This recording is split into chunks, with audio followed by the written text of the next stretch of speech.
Benarkah debat cawapres beberapa hari kemarin dimenangkan oleh Gibran?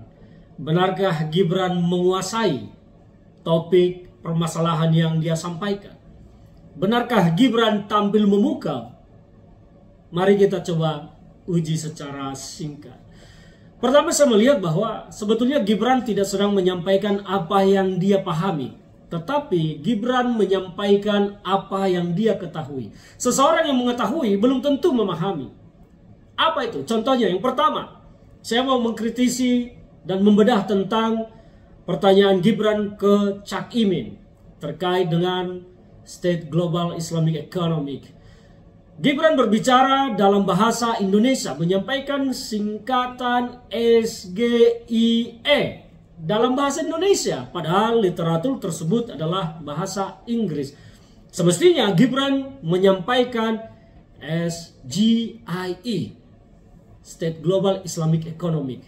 Harusnya itu disampaikan, sehingga pertanyaan Gibran yang menyampaikan dalam bahasa Indonesia SGIE menjebak lawan debat. Saya tidak suka sebetulnya menggunakan kata menjebak, tetapi orang lain menjadi terjebak padahal bukan dijebak.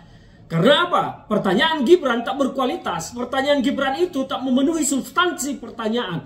Pertanyaan Gibran itu sesuatu pertanyaan ditanyakan tanpa menguasai, memahami apa yang dia tanyakan. Tetapi dari sebuah hafalan, Gibran mengingat tentang SGIE, bukan SGIE. Jadi apa yang ditanyakan oleh Gibran tersebut menjadi aneh dan menjadi sulit bagi orang untuk menjawab. Sama seperti ini ketika saya atau seseorang bertanya, kamu tahu nggak apa itu CIA? Orang akan bingung CIA itu apa. Tetapi ketika orang bertanya, kamu tahu nggak CIA apa? Orang akan langsung ingat bahwa itu adalah lembaga intelijen Amerika, Central Intelligence Agency. Itulah CIA dan bukan CIA. Jadi apa yang disampaikan Gibran sebetulnya bukan dari pemahaman tetapi dari hafalan. Dia menyampaikan yang tidak dia pahami secara utuh. Maka pertanyaannya pun gagal sejak awal. Akhirnya orang lain pasti akan gagal menjawab. Sama seperti yang disampaikan tadi. CIA dengan CIA itu hal yang berbeda. Orang akan gagal menjawab. Tapi ketika orang bilang bingung, orang lain akan dianggap bodoh. Nah, itulah saya lihat bahwa Gibran menyampaikan sesuatu yang dia ketahui tapi tidak dipahaminya.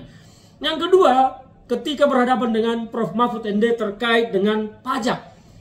Pertanyaan Gibran juga tidak jelas substansinya apa. Apa sebetulnya mau dinaikkan oleh Gibran tentang pajak? Apakah rasio penerimaan negara atau rasio pajak atau memang nilai pajak yang mau ditingkatkan oleh Gibran? Contohnya PPN naik dari 11 menjadi 12, PPH mau naik dari 1,5 ke sekian persen. Kira-kira begitu. Jadi apa yang disampaikan Gibran itu gagal sejak awal. Sehingga orang lain pun akan kesulitan menjawab karena pertanyaannya pun tidak benar. Bagaimana orang mau memberikan jawaban yang benar kalau pertanyaannya saja sudah salah? Tetapi buzzer-buzzer elit, buzzer menengah, buzzer recehan, dan buzzer remahan rengginang 02 mengamplifikasi, mengglorifikasi bahwa seolah-olah Gibran mengalahkan Prof. Mahfud dan Cak Imin. Sebuah kesalahan, ketidakpahaman, ketidaktahuan diglorifikasi sebagai sebuah kemenangan. Ini kan, ini kita bangsa sedang mencari seorang pemimpin, bukan sedang mencari seorang yang baru pintar berbicara. Saya melihat ada analogi yang pas untuk buzzer-buzzer 02 ini. Melihat betapa bangganya mereka ketika Gibran berani berbicara yang selama ini selalu menghindari ruang debat, selalu menghindari ruang diskusi, dan bahkan ketika orasi pun hanya semenit 2 menit. Sekarang analoginya begini. Seorang ayah atau seorang ibu akan sangat bangga ketika mendengar bayi mungilnya bisa berbicara kata mama atau papa pada saat pertama. Itulah Gibran dengan amplifikasi para buzzernya. Baru bicara mama papa saja sudah dianggap prestasi luar biasa. Karena apa? Selama ini diam, tak mampu bicara. Itu yang terjadi. Jadi kalau debat cawapres disebut dikuasai oleh Gibran, dimenangkan oleh Gibran, saya pikir ini adalah penipuan logika, penyesatan logika. Karena pertanyaan Gibran salah. Sehingga orang lain pun akan bingung menjawab. Kalau pertanyaannya saja salah, bagaimana kita mau mencari jawaban yang benar? Kan kira-kira seperti itu. Jadi kalau buzzer-buzzer 02, buzzer-buzzer elit, buzzer elit ini apa? Mereka yang berharap jadi menteri, jadi pejabat. Buzzer menengah, ya mungkin mereka yang berharap nanti ya kursi komisaris lah atau staf-staf ahli. Kalau buzzer recehan ya yang dibayar seperak 2 perak per komen. Buzzer remahan rengginang ya hanya ikut-ikutan komen tapi tak dianggap. Ya itulah yang terjadi.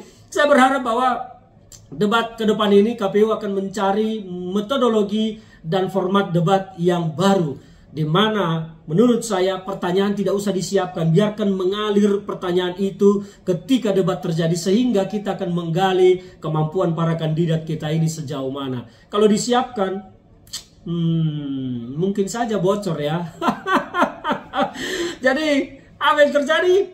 Saya harus menyatakan bahwa Gibran tidak menguasai panggung, tetapi dia tidak tahu malu menyampaikan sesuatu yang salah, tetapi diglorifikasi sebagai sebuah kemenangan. Salam dari saya, Ferdinand Huta Heian.